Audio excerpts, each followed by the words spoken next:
So as the aircraft come over the end of the runway, you can see the difference between the venerable Lynx and the new Wildcat. They look the same size, and that was purely on purpose. It was a one-for-one replacement. They wanted the aircraft to be split in the same hangar, use a lot of the same equipment, so we can keep on our operations around the world. The Wildcat on the outside formation, that very, very distinctive tail, wide flashing lights.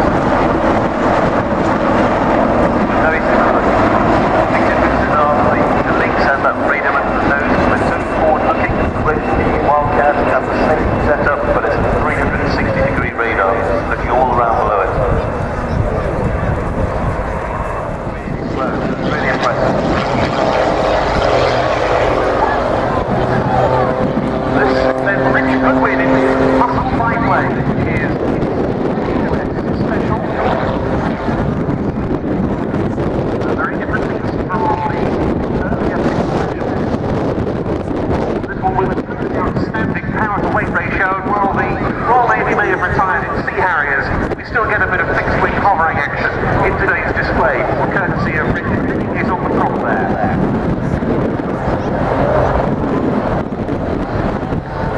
This routine is a really stunning mix of slow flying, and it doesn't get much slower than that. I don't know what sort of ground speed he was doing there, and really dynamic, unlimited aerobatic manoeuvres.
Air Force pilot himself, renowned for his displays in the Hawker Hunter at airshows in the 1950s.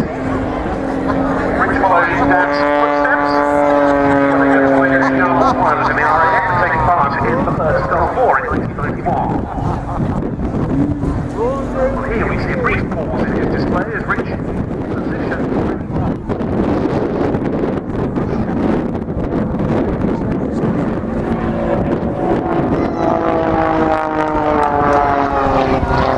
Pulling up into the vertical.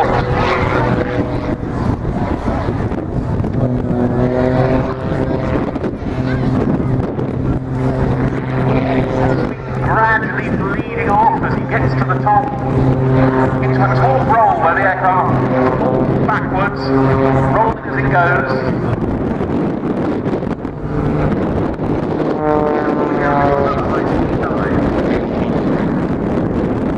If you think this is interesting, wait until you see what Richard's got in store for next year. He's currently in the process of building another pit, and that one is going to have supplementary jetpacks added to it.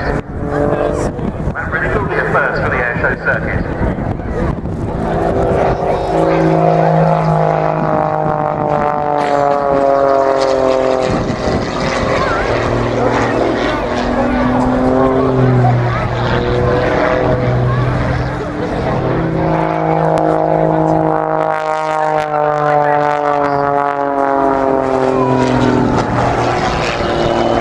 Turning away from us with a bit of CSG.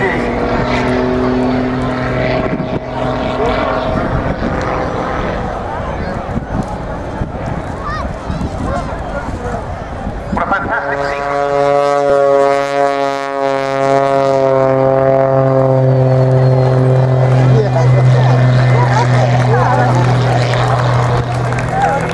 Union flag colour scheme new to the aircraft for this year, really showing up extremely well against those threatening skies in front of us.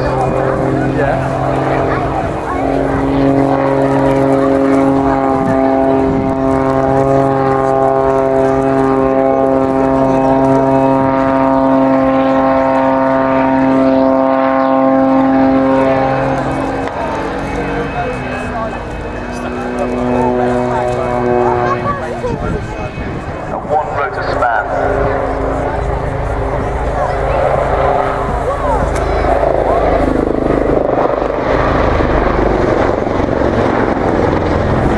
Out onto the B-axis, so on the display circuit, the standard display setup.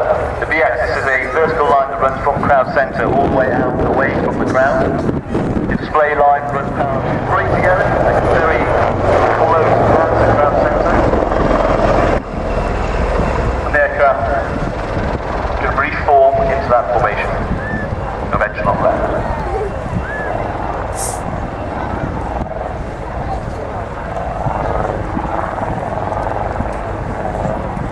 I see the aircraft on the left, fighting into that wind as he tries to get back into the centre of the ground.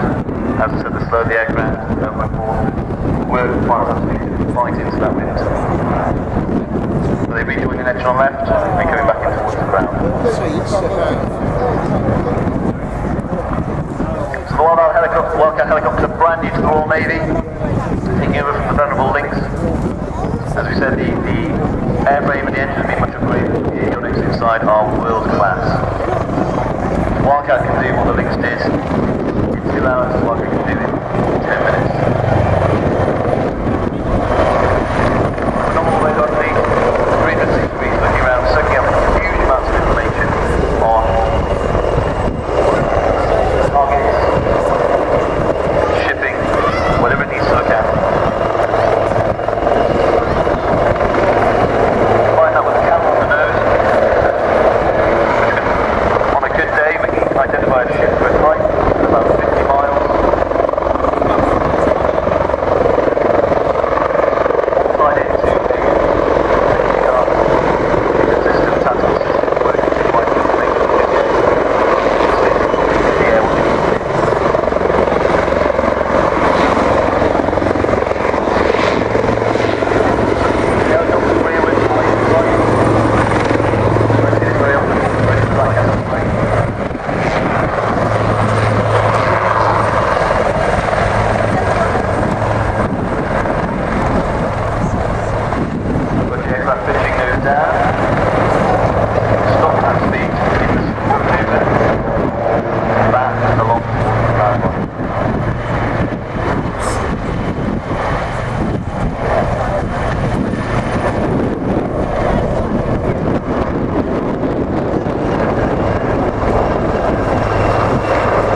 that tail.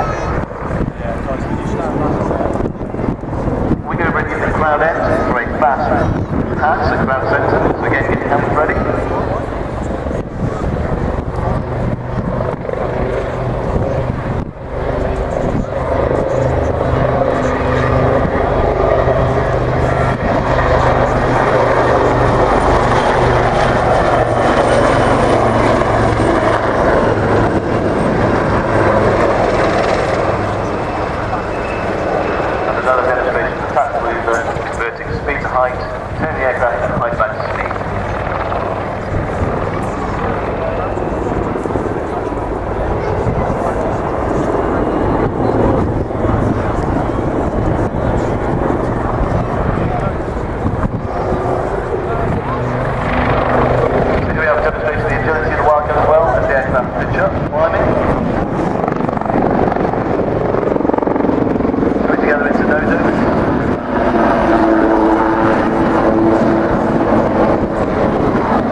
Again for another crossing wing over on the end of the B axis away from the ground.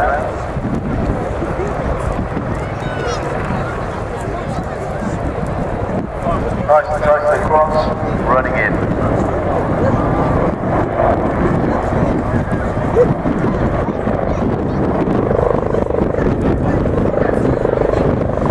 That was ready for the final break. Cross the ground center.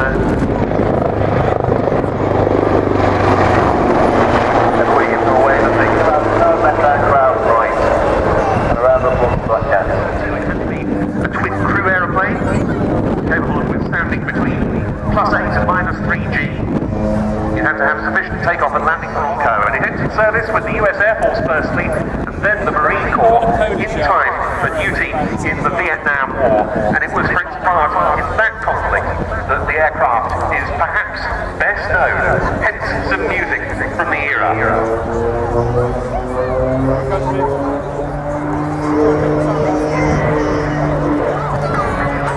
Of this multi-purpose machine, and the Bronco demo team based at Kortrijk Wevelgem in Belgium. Tony de Bruin with the North American OV-10 Bronco. Tony, a very enthusiastic supporter of the airshow scene,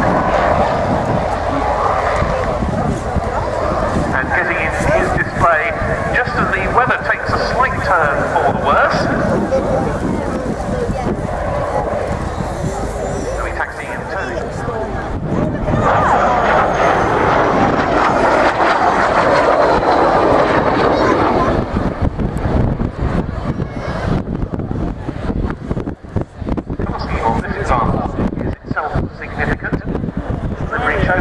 The B17 serial red 18, you can see the red.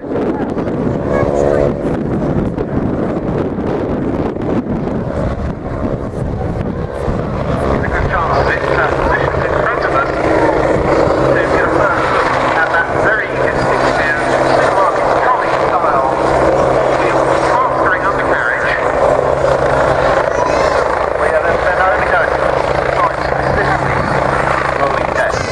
This is a Maritime Role Demo.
went under the name of Sea Scout before they settled on Wasp.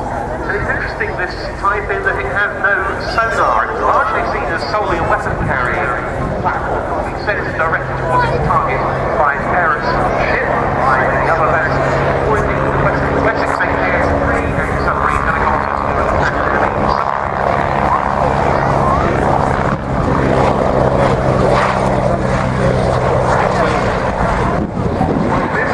Operates up to 100 miles from their mothership, carrying 46 torpedoes, depth chargers, nuclear depth bombs. Later on they were adapted to carry the SS-11 with the well-fire guided missiles to attack surface targets.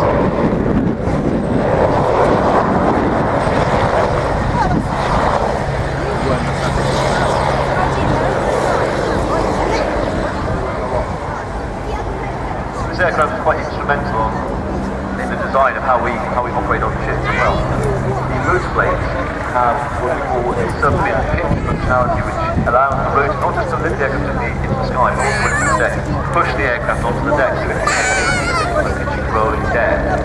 You can lower the lever with the left pilot's left hand and lower all the way up. That was really fantastic. It's one of my jobs area. Unfortunately, as we watched, it broke up with me there and crashed in the runway. A number of people who were watching, spectators were killed, and I can remember seeing the helmet, sort of the Hawker Hunter, sitting quite close to me, and the man at the controls staring out at his friend dying. And he said to me later, if my hands were on the forward there, I could never have won again. Mark II, which is this variant, and this particular aircraft, XB924, first flew in 1963. Now Simon's just bringing it in, about approaching us and pulling up to show off that beautiful fact.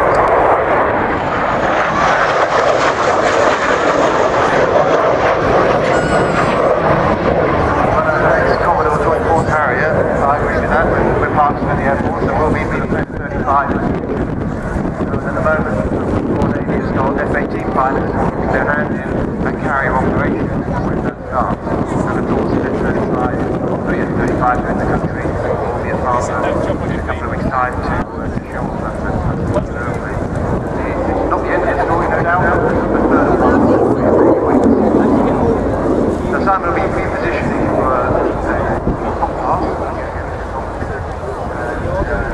Great job. We're lucky with the weather, and it'll be beautiful for those photographs. Just enough cloud in the background to really see the plan for. Here it comes.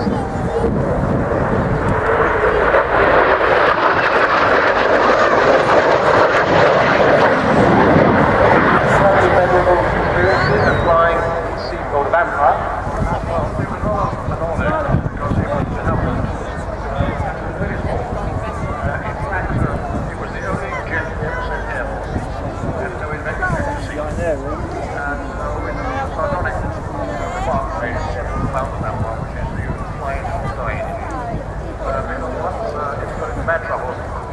Jettison the canopy, but it couldn't get out.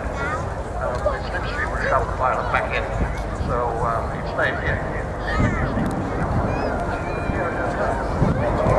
And carefree and convinced. Well, there we are. Well, we got marked seats in the Vixen, and it cost me a lot of money every winter to overhaul them. So it's probably a good moment to say that we need to keep them serviceable, and we didn't contribute to help fund this aircraft. You can do that by coming onto our new Navy Wings website, navywings.org, and you can sign up there and help support us. Most of us are volunteers, and indeed I'm a volunteer. We're either part-time or volunteers. So we keep the cost of running this aircraft absolutely down. As she comes in now, she's dirtied up the undercarriage now, and she'll do a 360 just to really show off that beautiful shape.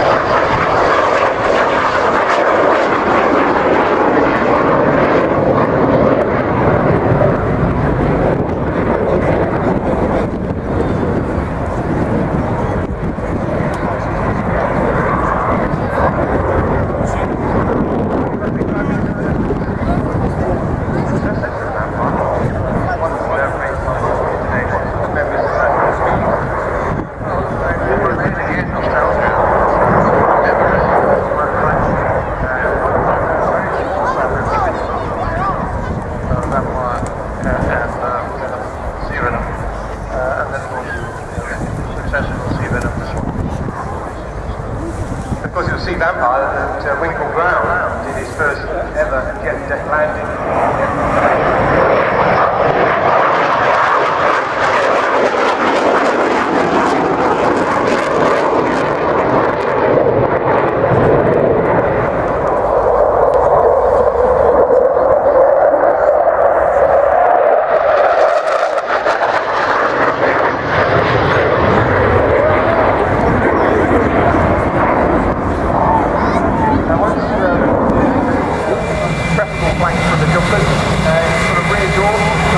Like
closely, you can see that hammer shape there.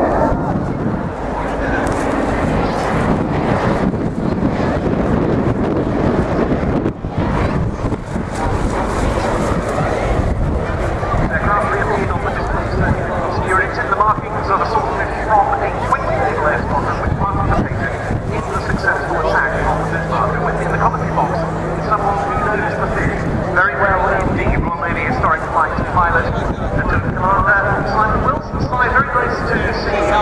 Well, you see, there is such a special airplane, very special to get to fly as well. Yes, indeed, it's a great privilege to you're on board and get this pilot aircraft.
making show.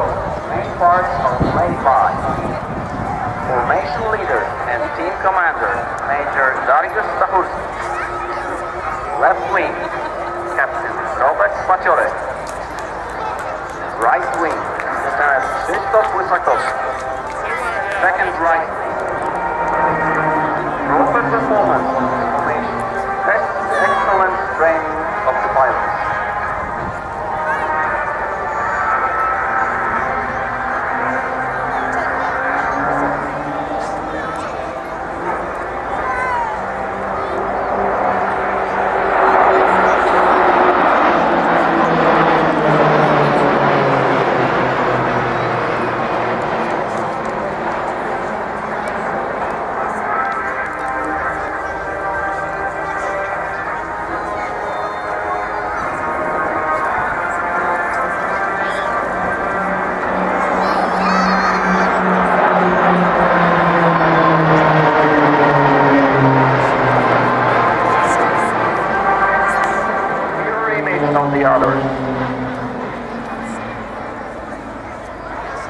This maneuver undoubtedly requires confidence from both pilots.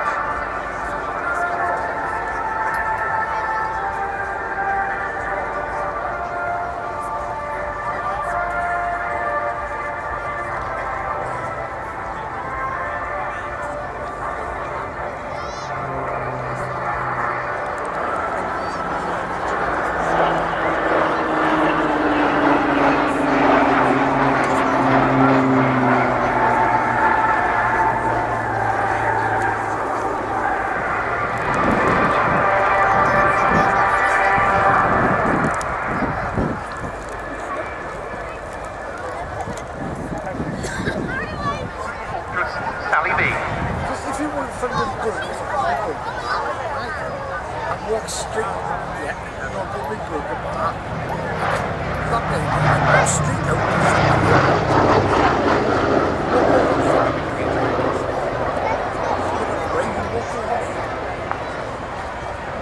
What a beautiful sight against those dark clouds. Now Europe's only remaining B17 in airworthy condition is operated from IWM Duxford by B17 Preservation Division. That organisation is under the remarkable leadership of Ellie Salingbo, supported by a team of dedicated professional volunteers. Sally B acts as a flying memorial to the circa 79,000 Allied airmen who were killed in the European theatre of operations in World War II, 27,000 of whom belonged to the US 8th Air Force alone. And in the European theatre, it was the 8th Air Force that flew the B-17s and B-24 Liberators on those enormously hazardous daylight raids over occupying Europe.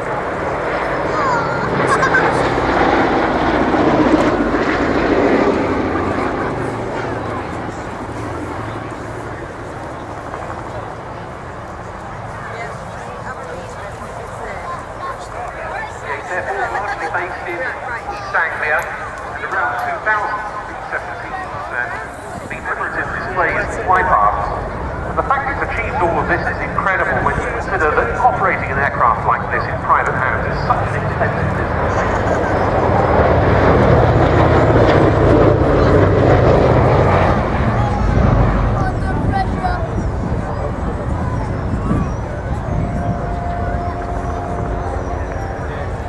Ellie and her team have continued doing that despite numerous setbacks caused by lacks of funding and major technical problems, but always the aircraft has been around to act as that flying memorial to the so-called Mighty Eight. Why do we remember the Mighty Eight? Well, the heroism of their crew played notable part in that. Their main tactic for the daylight raids on German industrial targets, the survivability of the heavy bombers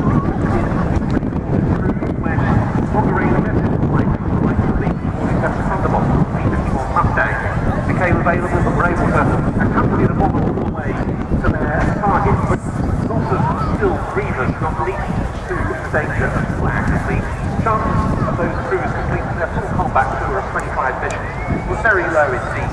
Despite how tough an air freight the B-17 was, these aircraft returned from missions with incredible amounts of battle damage, yet still they were able to fly.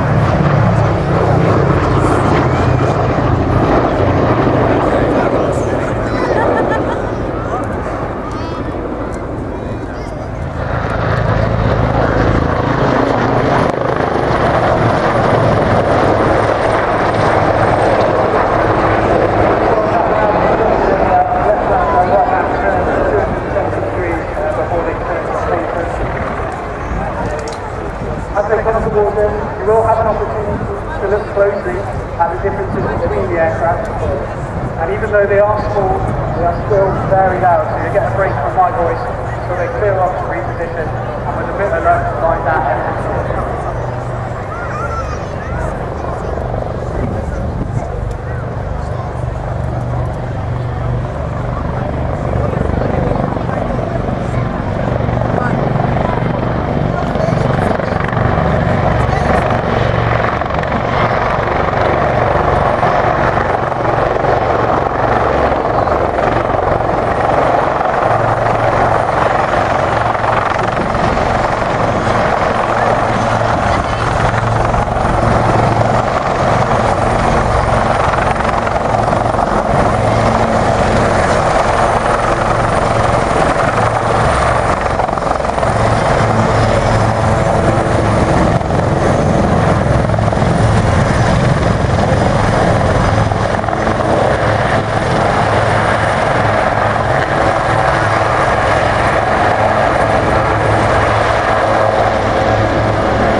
change of